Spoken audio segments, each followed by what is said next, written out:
Hey everyone, Chrissy here today. I'm going to show you how to make these cards. I'm just going to add basically a little touch of Deco foil to some wood veneers and actually to the sentiment that is on the front.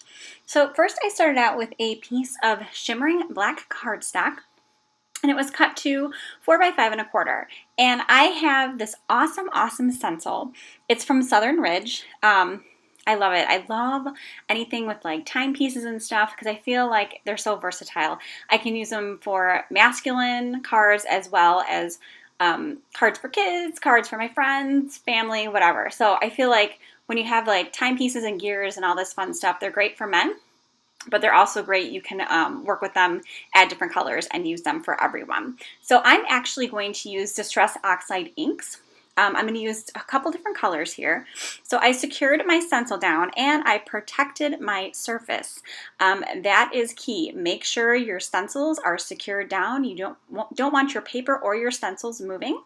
And then I just went and I added some ink using some ink blenders. Now, Distress Oxide ink, it goes on opaque. So unlike regular distress ink or other dye inks or anything like that, you can actually ink up dark colored paper.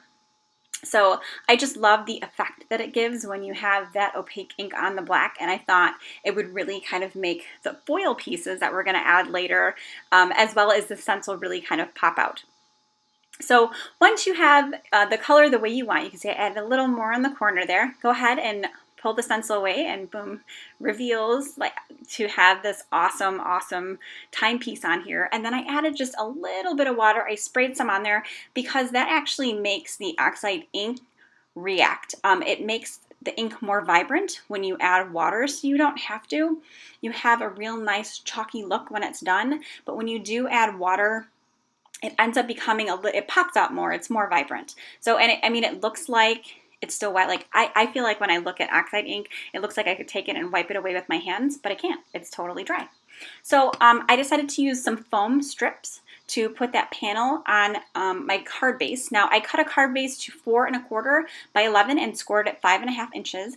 And I love my 3D foam, my foam strips, because I can literally just cut them to the pieces I want, and then I save the pieces for later, and then I can use them as regular 3D foam squares, cut them down, do whatever I need to with them.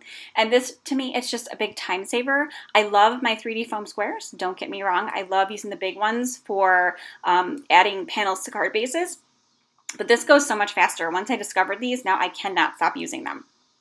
So now I decided that I was going to cut a sentiment because, I stamped on black cardstock, so I can't exactly stamp a sentiment over that unless I'm planning on heat embossing. So I used some easy cut adhesive. I put it on the back of that premium white cardstock and then I die cut it. So now I'm going to do some basic coloring. I'm not doing anything crazy. You do not have to be an expert colorist to be able to use markers and color pencils. I am using basic watercolor pencils. These are super forgiving. So I just used 2 colors, and this was on watercolor cardstock. I believe I said premium watercolor cardstock. And then I just took a water brush and I just kind of blended them out. So if you don't have watercolor pencils, you could definitely do this with regular markers. Maybe use a blender pen, or you could even use it with regular colored pencils and color darker at the bottom and then lighten your pressure as you go up to kind of get that same effect. So now I'm going to add, I'm going to create the embellishments that I add. There's also these cute little veneers that are also from Southern Ridge, and they are timepieces and gears as well. So I decided that I wanted to make them completely foiled. So I used my adhesive pen and I just put a bunch of adhesive on there, and it's great because the pen lets me control everything. So I didn't have too much or too little. I got everything covered. So once they were 100% dry, I just went and I put them on foil. This is the Champagne Deco foil. I chose champagne because I felt like the gold might pop too much and silver wouldn't pop enough. With the background that I created, the champagne just seemed like the absolute perfect touch. So then, since I had that easy cut adhesive on the back of my watercolor paper, when I cut that die cut, it turned it into an instant sticker. I think that's amazing.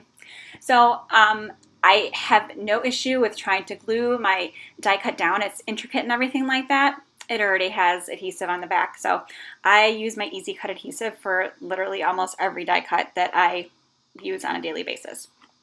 I'm not even kidding. I have stacks of Easy Cut adhesive in my house because I use it all the time. So then I use my Deco foil pen again. I just wanted to add a little bit of foil to this die cut. I don't know, I thought it would kind of pull everything together. So while I waited for that to dry, I decided to adhere the foiled veneers that we did just a few minutes ago. So I just dipped them in a little bit of glue. This is a vellum glue, so it does dry clear. There's lots of glues out there that dry clear. You could also probably use like a tape runner, like an XL tape runner. I just wanted to use the glue. I wanted to make sure that it really, really stuck on. So since that wasn't drying, the last one I did, I'm going to show you here, this was my other sample. I did the exact same thing. So this was 100% dry. So I'm just pushing the foil down and then I pull it off and it just leaves a little bit of foil on there, the perfect touch to my coloring. So thanks for stopping by today. I hope you'll give this a try. Make sure you follow us, you like us on Facebook, and follow us on Instagram, and I will see you later. Thanks.